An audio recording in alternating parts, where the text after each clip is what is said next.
Muchas gracias. Agradezco inmensamente la invitación, el honor que me da la Asociación de Cirujanos invitándome para platicar un poquito de úlcera venosa. La definición de úlcera venosa es un poquito vaga, no hay un acuerdo unánime en los expertos, pero esta se adapta bastante bien a lo que se necesita.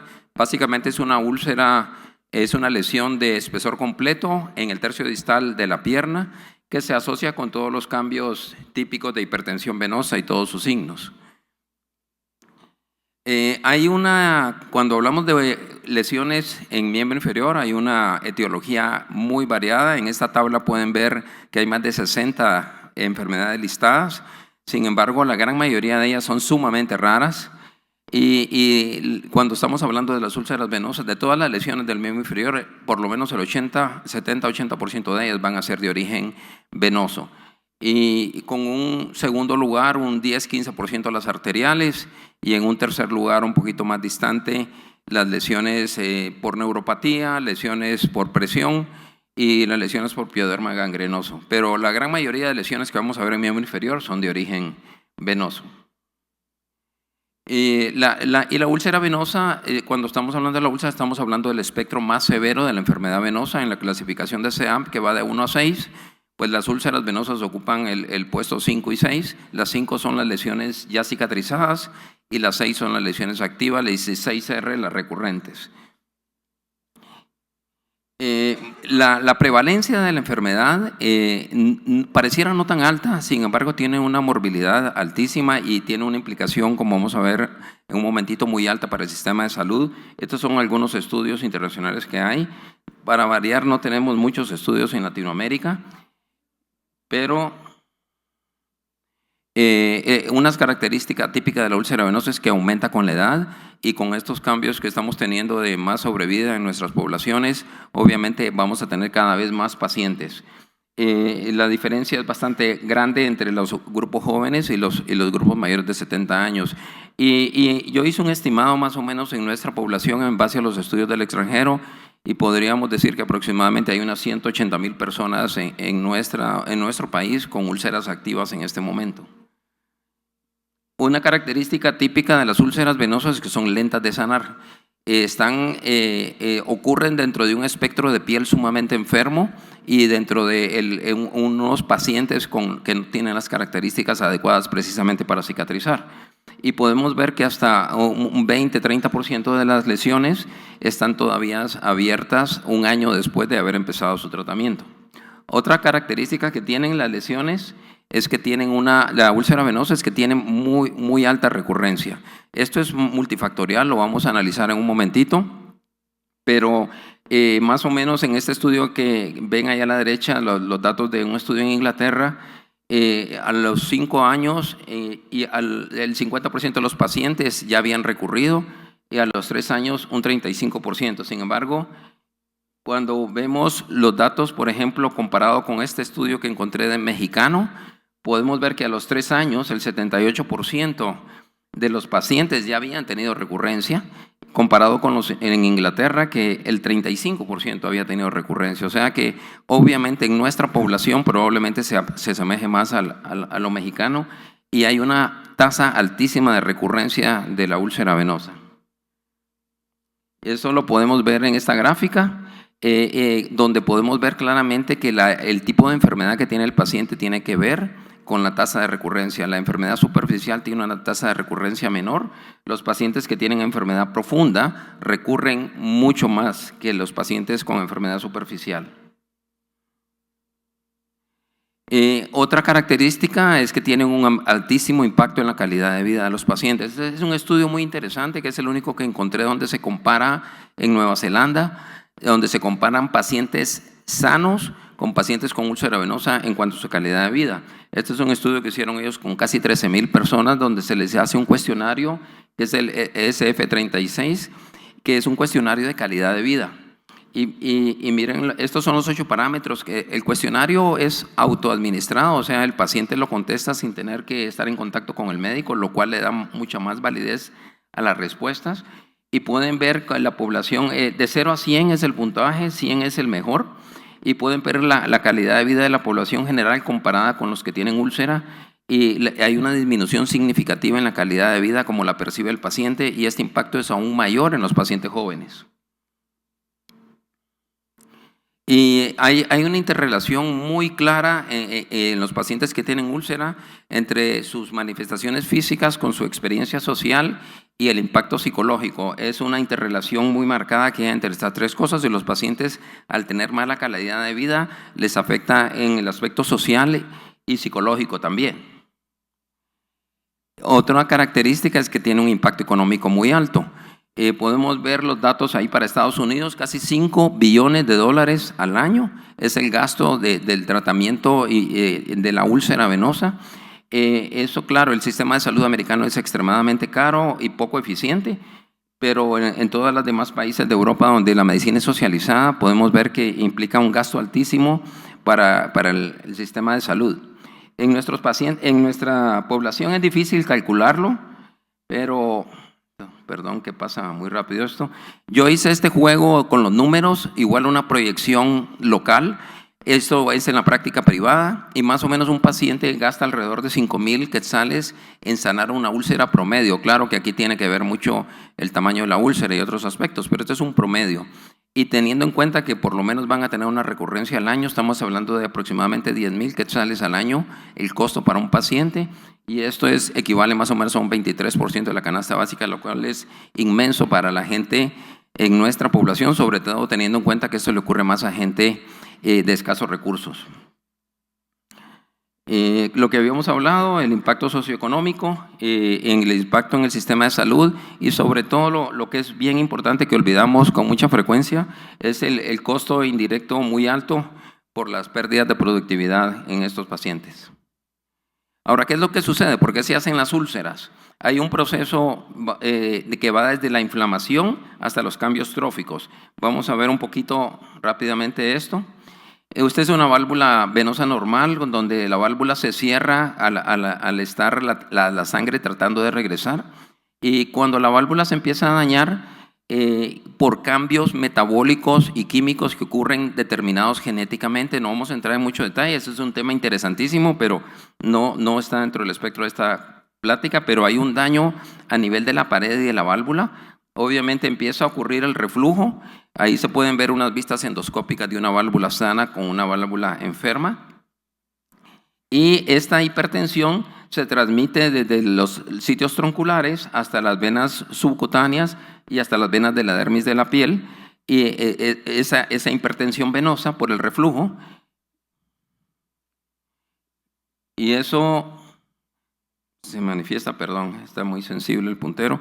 Esto se manifiesta con una hipertensión al final a nivel capilar, obviamente. Y esto lo podemos reflejar por métodos invasivos y no invasivos. El invasivo es midiendo la presión directamente en una vena del dorso del pie, y el no invasivo es a través de platismografías, donde podemos ver en la gráfica se puede observar lo que sucede cuando el paciente camina, cómo la presión baja en un paciente normal desde casi 80, 90 hasta 40, hasta 20, 30.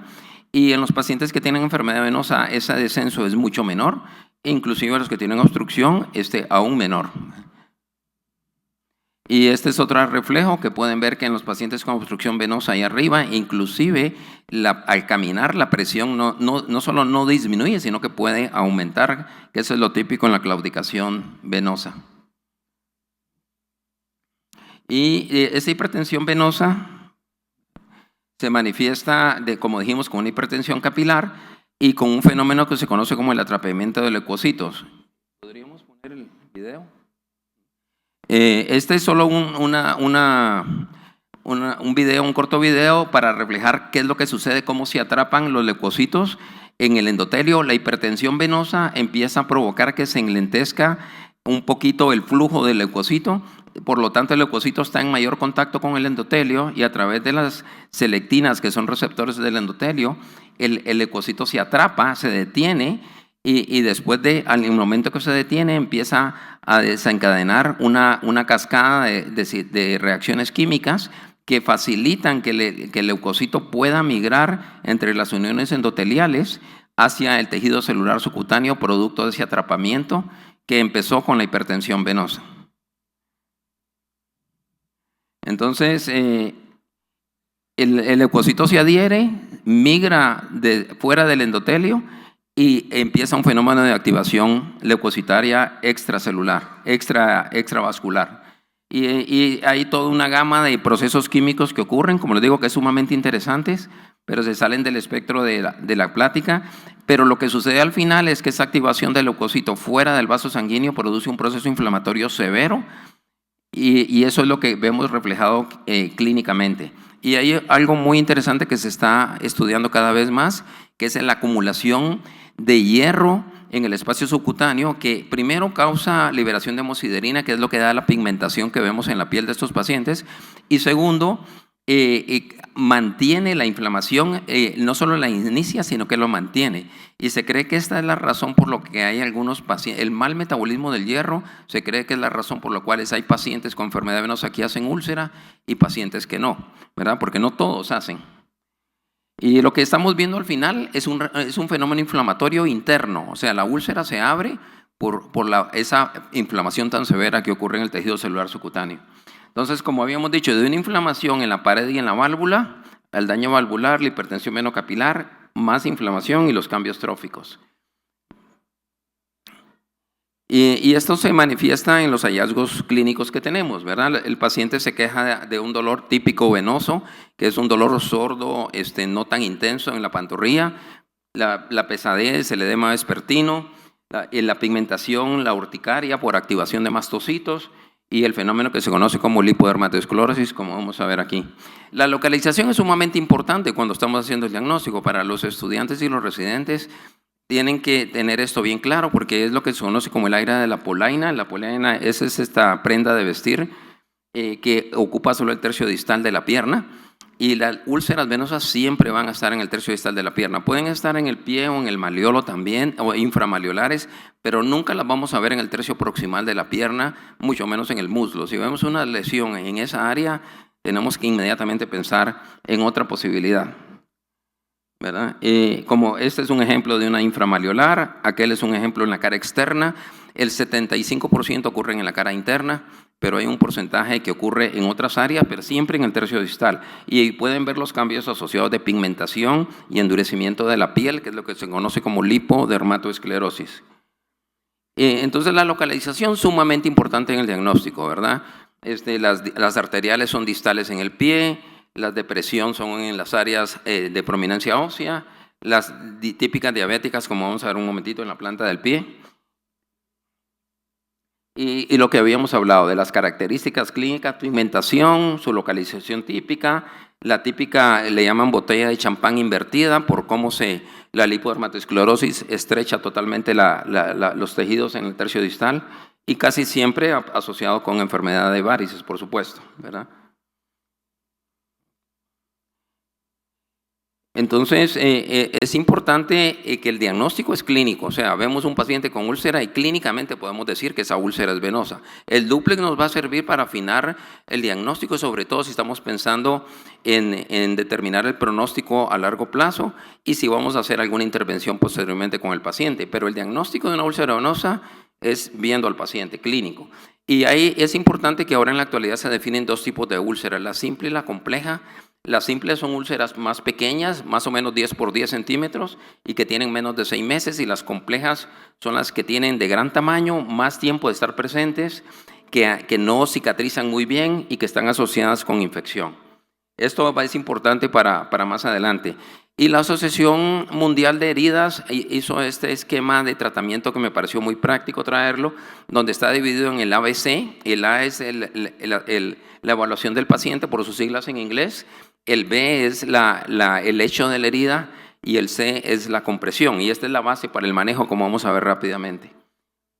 En el hecho de la herida, pues importante no solo ver el hecho, sino la piel de alrededor, y también ver la extremidad del paciente en su globalidad y el paciente y su entorno familiar.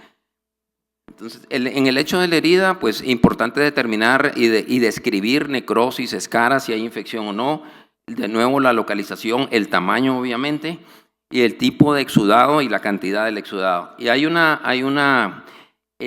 score que es muy objetivo, donde le damos punteos, mientras más punteo mejor es el hecho de la herida. y tiene un máximo de 16 puntos y nos sirve para determinar desde el inicio qué chance tiene el paciente de poder curarse en el futuro.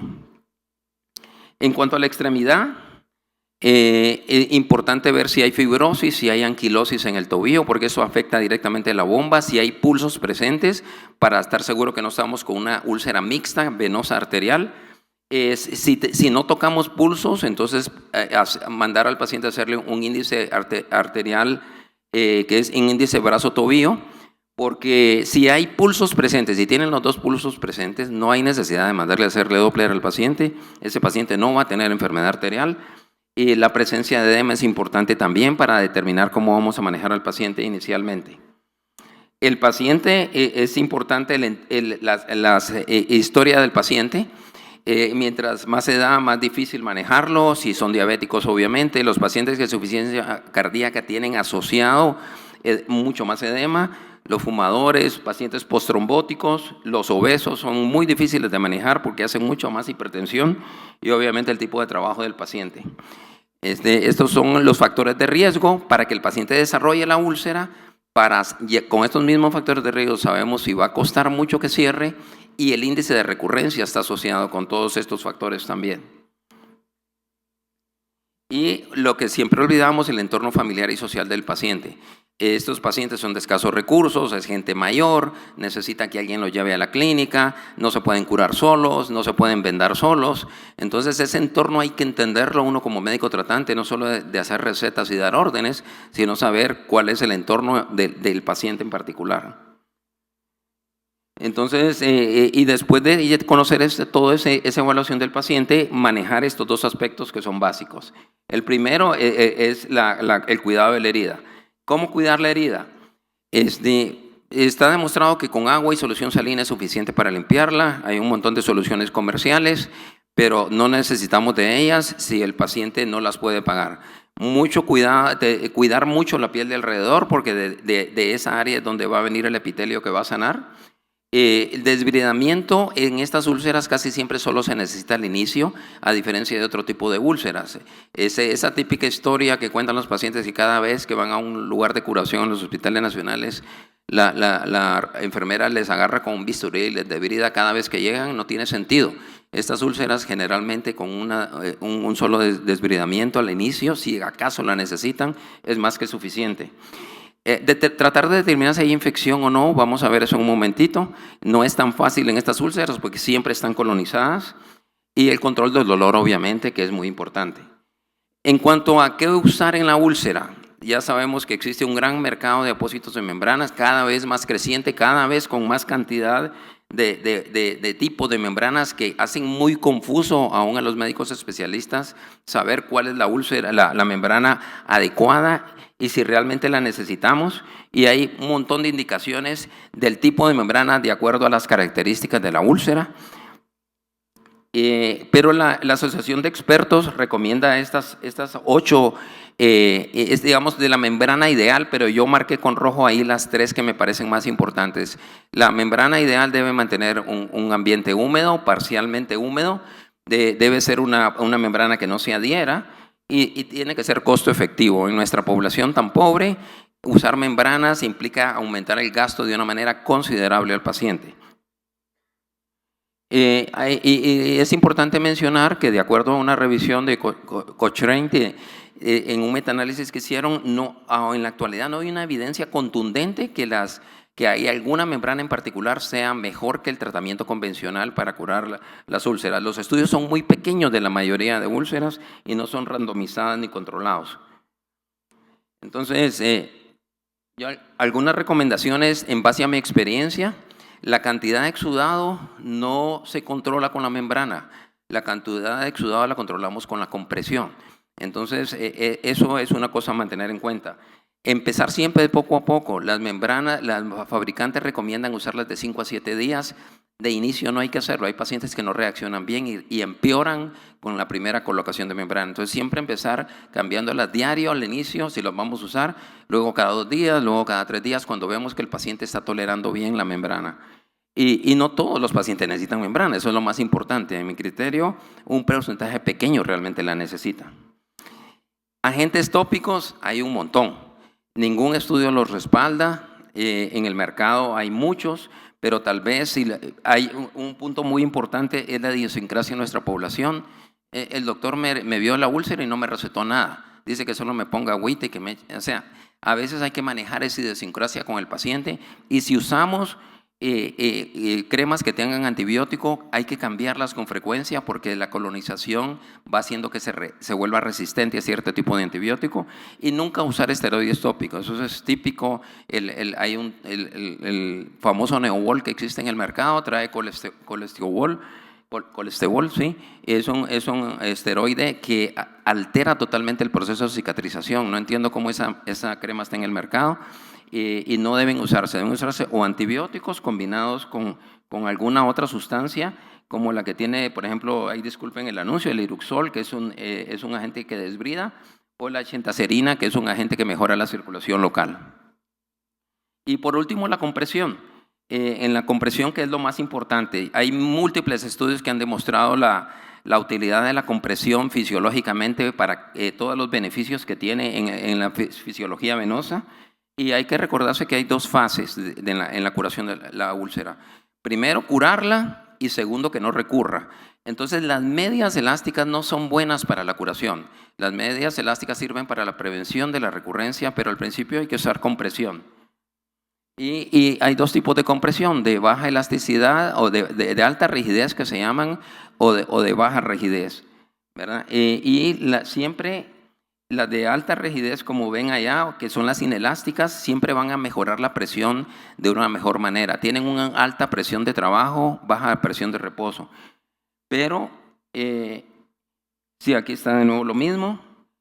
Y hay varios sistemas ahí que venden en el mercado de 2 vendas, de 4 vendas, de 2 capas, de 4 capas. Pero yo siempre les digo que el sistema Chapin es cualquier vendaje que le enseñemos al paciente, ponérselo bien, nos puede servir de algo. No hay peor cosa que no tener compresión en un paciente. Entonces, claro que hay que usar el ideal, pero es mejor usar algo que no usar nada. Y hay otra cosa interesante, que aunque usemos material inelástico, si lo hacemos en 2 capas, ese material se vuelve, para las fines de la pierna, se vuelve inelástico, que es el mejor siempre. La importancia de la educación, plan educacional, voy a pasar muy rápido estas por el tiempo. Y medicamentos suplementarios, que durante la mesa redonda que vamos a tener al final tal vez podemos hablar un poco de ellos. Los antibióticos, no hay una recomendación específica. Los cultivos pasaditos por encima con hisopo no sirven absolutamente de nada, siempre van a ser positivos. Si vamos a hacer cultivos, los tenemos que hacer por una biopsia y medirlo por gramo de tejido. El diagnóstico es clínico. El paciente que tiene infección lo vamos a saber clínicamente, y las recomendaciones de antibiótico deben ser de amplio espectro cuando las vamos a usar. Los venotónicos, hay varios estudios que han demostrado que ayudan a mejorar la curación de la úlcera, al igual que la pentoxifilina y al igual que el medicamento que se llama Zolodexide, que no existe en el mercado local, pero sí en México, que todos esos han demostrado ya, y las guías europeas lo recomiendan los 3 como un coadyuvante en la cicatrización. Y la importancia de la prevención de la recurrencia. Yo siempre le digo a los pacientes que el tratamiento es de 2 fases, siempre la fase de curarse y la fase de no volver a tener la úlcera, y esta parte es la que más olvidamos y es importantísima, donde las medias empiezan a tener un papel importante. La corrección quirúrgica, cuando es necesaria, ayuda a prevenir la recurrencia, ya sea profunda o ya sea superficial. Y eso es todo. Ahí las últimas, disculpen que las pasé muy rápido por el tiempo. Igual cualquier duda adicional, vamos a tener tiempo durante la discusión. Muchísimas gracias.